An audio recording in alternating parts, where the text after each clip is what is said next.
Our speaker today has probably been exposed to more Tulsa history than most Tulsans twice her age. She was the business manager for the Tulsa Historical Society for 11 years before being named the executive director on April 1, 2012. I was president of the Historical Society and chaired the committee that hired our speaker as executive director, and my biggest worry, given her long tenure on the staff, was that she would be satisfied with the status quo and would not want to try new things to help the museum grow. Boy, was I ever wrong. She is a bundle of energy who starts every day with an entire slate of new ideas grounded in her love for its mission. I know of no one better to put our 100-year anniversary of our club into perspective of what was happening in Tulsa in that same amazing century. It is a distinct honor for me to introduce to you the Executive Director of the Tulsa Historical Society and Museum, Michelle Place.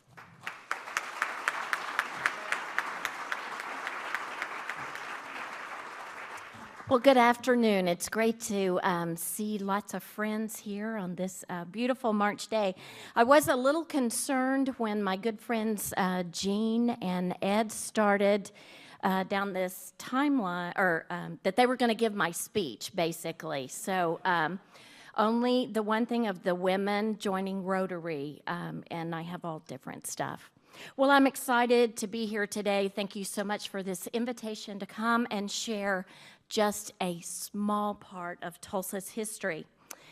On behalf of the Tulsa Historical Society, our staff, and our board of directors, I want to extend our heartfelt appreciation to this club for the wonderful gift of the Burrell Ford collection. You gave it in honor of Oklahoma's 100th anniversary.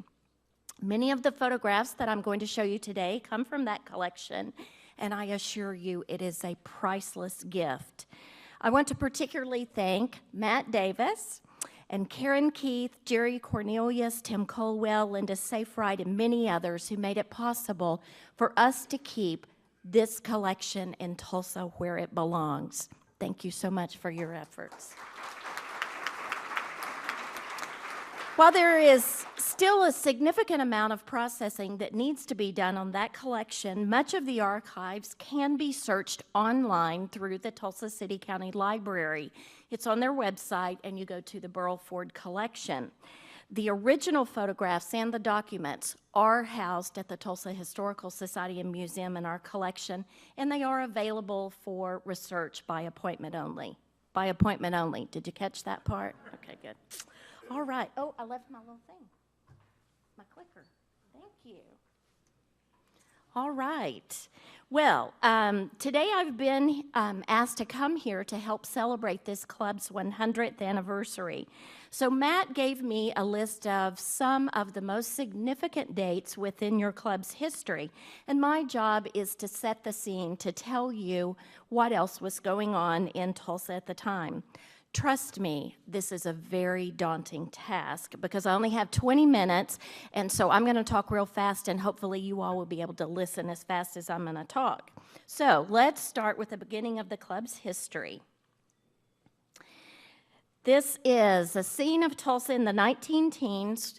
You all know that the Rotary Club was chartered as Club number 145, April 1st in 1915.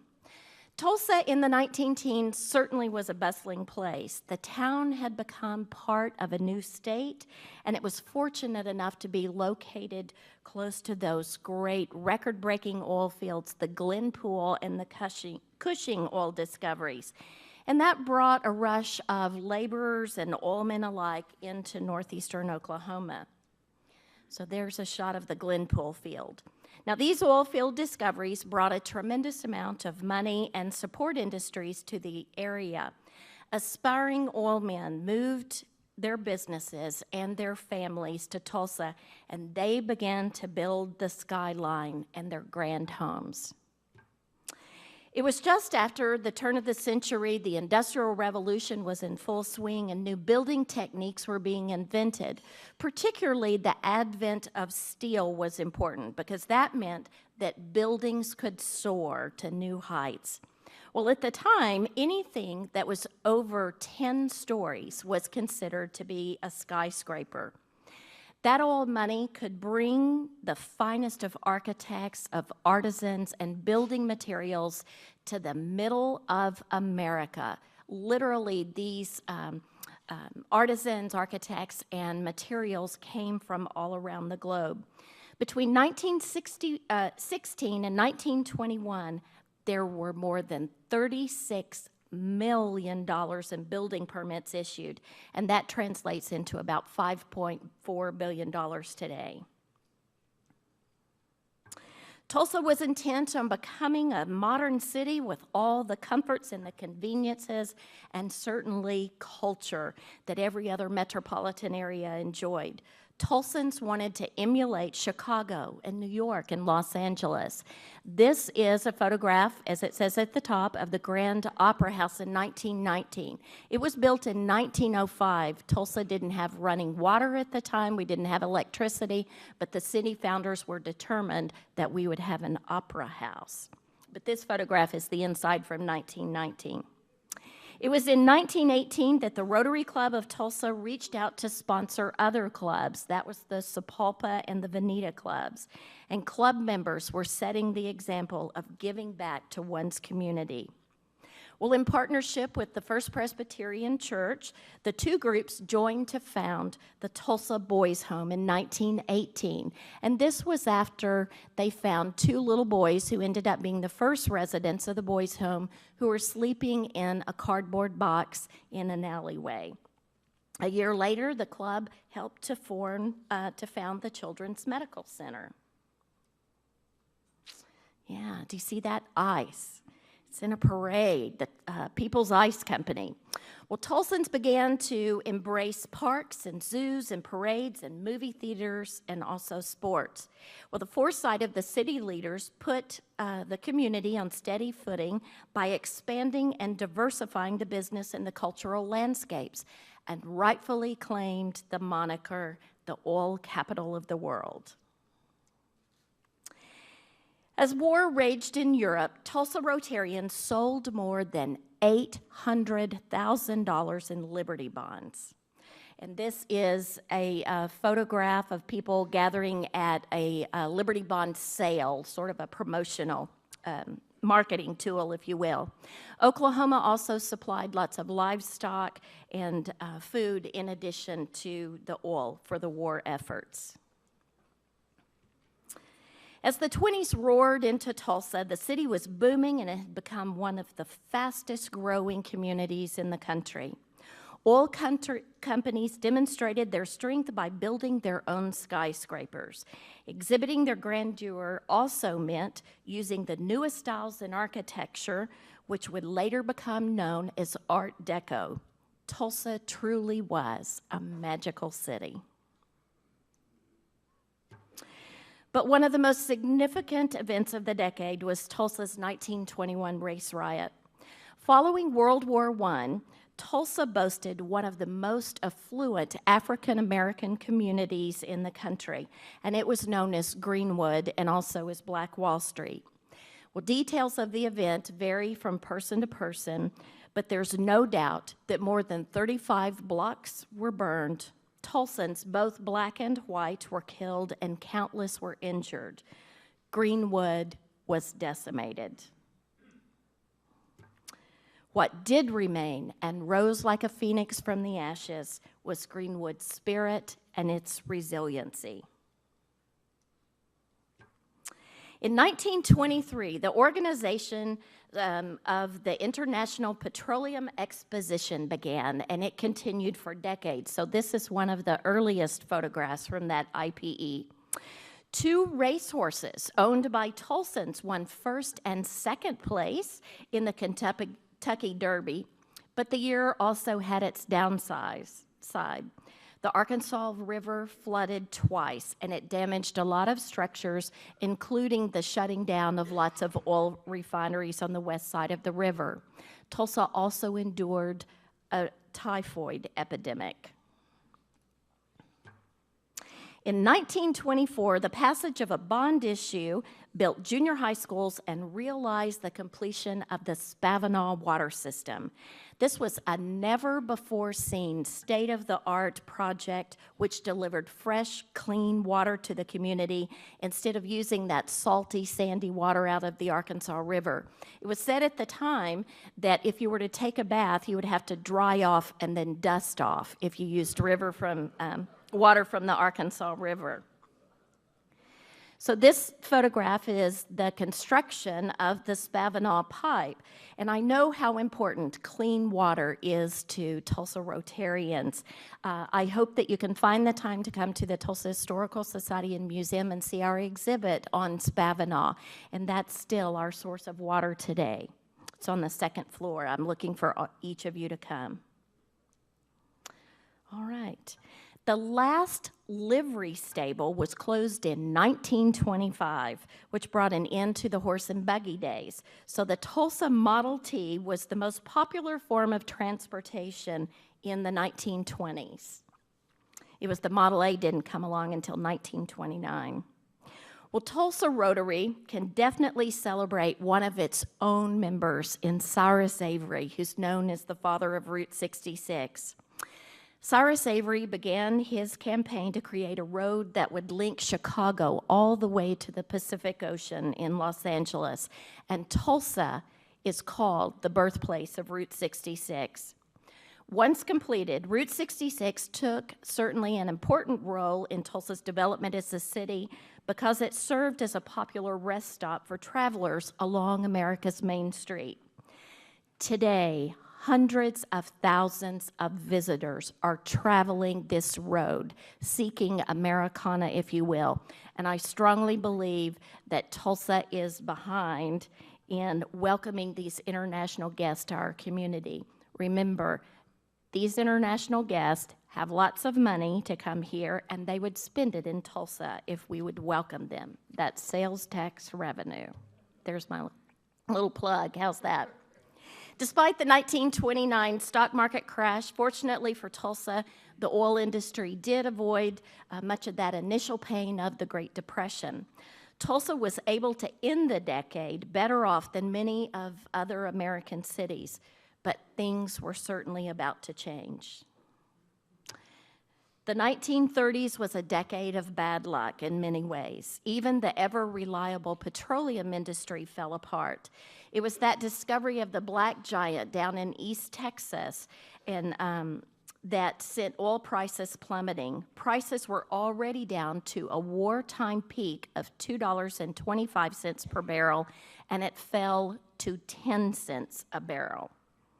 The area was then plagued with the same problems of unemployment, of labor disputes, and falling businesses that were seen across the rest of the country. Tulsans and Rotarians made the best of what they had, and they continued to support projects to help others. But many good things also happened in the 1930s. That was when Pluto was discovered. Al Capone was imprisoned. Air conditioning was invented. Dr. Biggs, I know you like that. Wiley Post flew all the way around the world, and the Hoover Dam was completed. The Wizard of Oz was released, and maybe for some, best of all, cheeseburgers were created.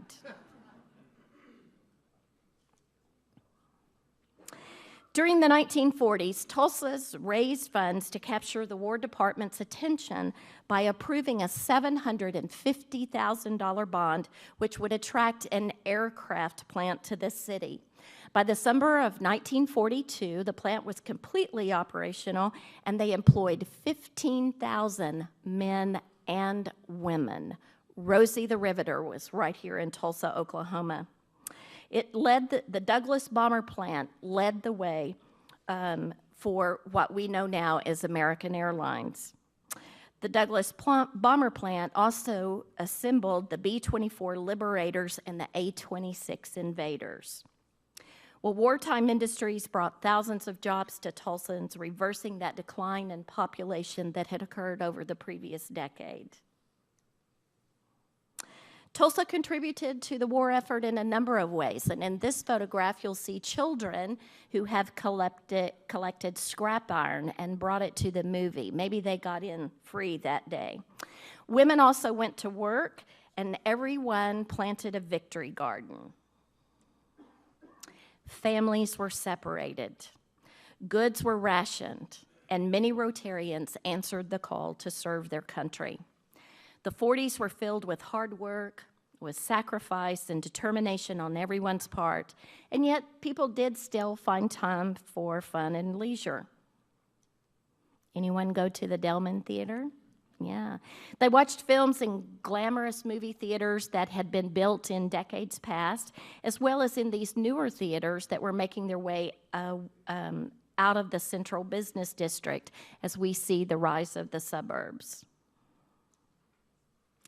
In 1944, Sam Avey purchased the Tulsa Coliseum. The venue featured hockey games and wrestling and boxing matches at ice shows and concerts. There were also high school graduations held at the Coliseum, as well as the annual Christmas party. Any child was welcome to attend, regardless of race or ethnic origin, and each child received a gift. Lightning struck that Coliseum in 1952 during a thunderstorm, and it sparked a huge fire. There were 11 fire companies that answered the call, but they were unable to save the building. In 1949, Tulsa hosted one of the biggest parties in the city's history. A little movie named The Oil Capital was about to premiere, complete with stars Susan Hayward and Robert Preston, who came to town. Tulsa Day included a parade with more than 100,000 in attendance. For the first half of the 20th century, Tulsa grew into its oil industry and modernized its skyline, but Tulsans wanted a better city. Hardworking pioneers and early oil men were ready to help provide for the next generation of Tulsans. The bomber plant's production had been suspended in 1945, but it reopened in 1950, and that's what now, as I said, the American Airlines facility.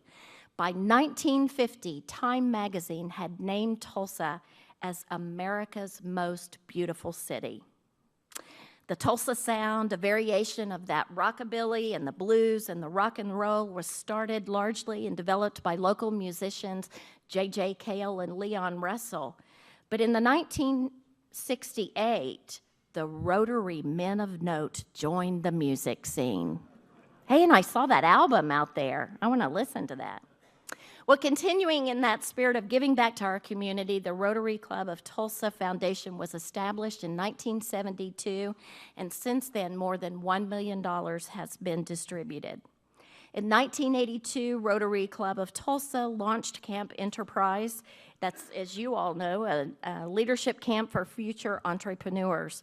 And while the Tulsa region is home to some of the nation's largest companies, in 2013, Tulsa topped the Forbes list of best cities for young entrepreneurs. Businesses small, medium, and large thrive in Tulsa, and it's not by accident, it's by design.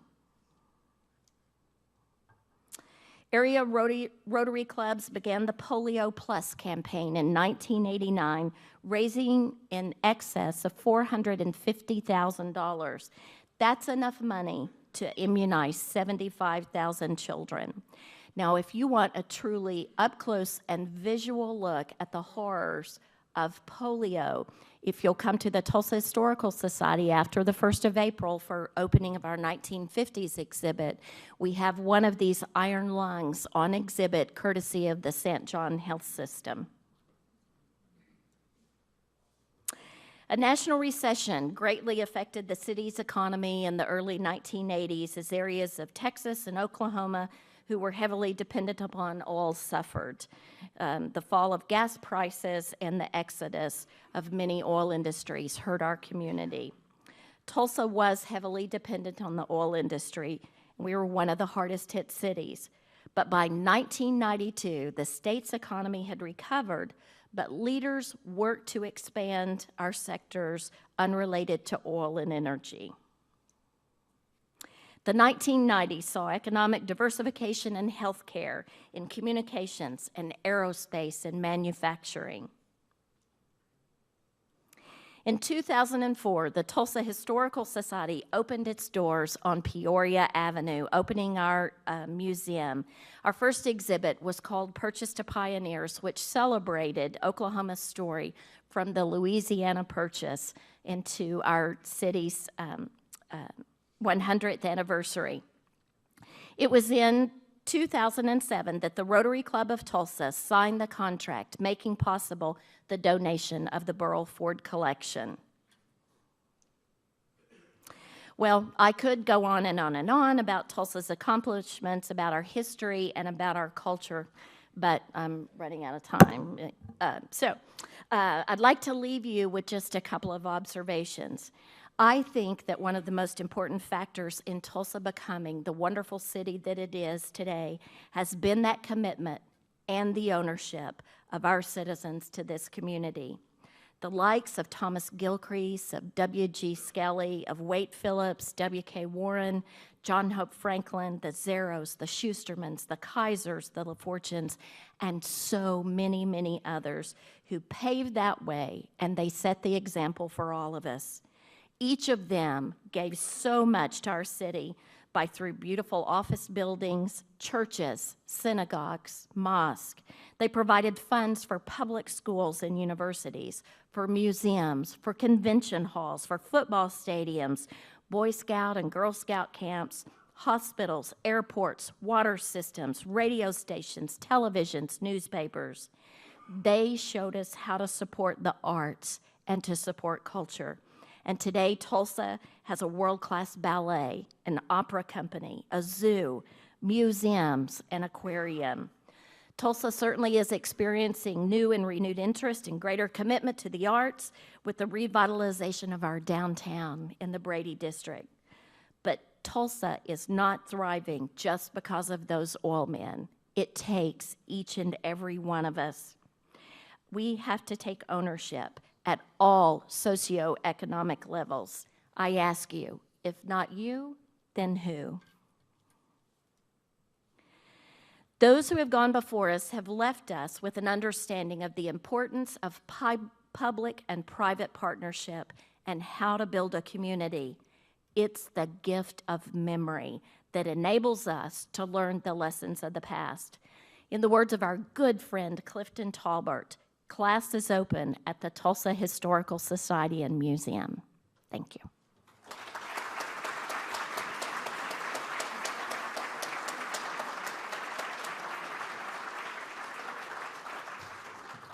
Thank you so much. That was so interesting and so fitting for what we're celebrating right now. A book recognizing today's program will be presented to our partner in education school, Celia Clinton, Iggy Peck, architect. So there's the book. There's not the book. There's supposed to be the book. Okay, upcoming programs is next week we have our Oklahoma City Mayor Mick Cornett will be here. That's our joint meeting with Oklahoma City. Following that is the gala. Okay. April 1st, we will not be meeting here. Do not forget, you need to buy your tickets today for the Centennial Gala. You do not want to miss it. It's a party. Who likes a party? That's what it is. It's a party. Drinks and everything. Okay. As we conclude, I hope you enjoy this throwback to the past, performed by Willie Nelson and Leon Russell. You are my sunshine for today's Light Up Rotary fun. We are adjourned.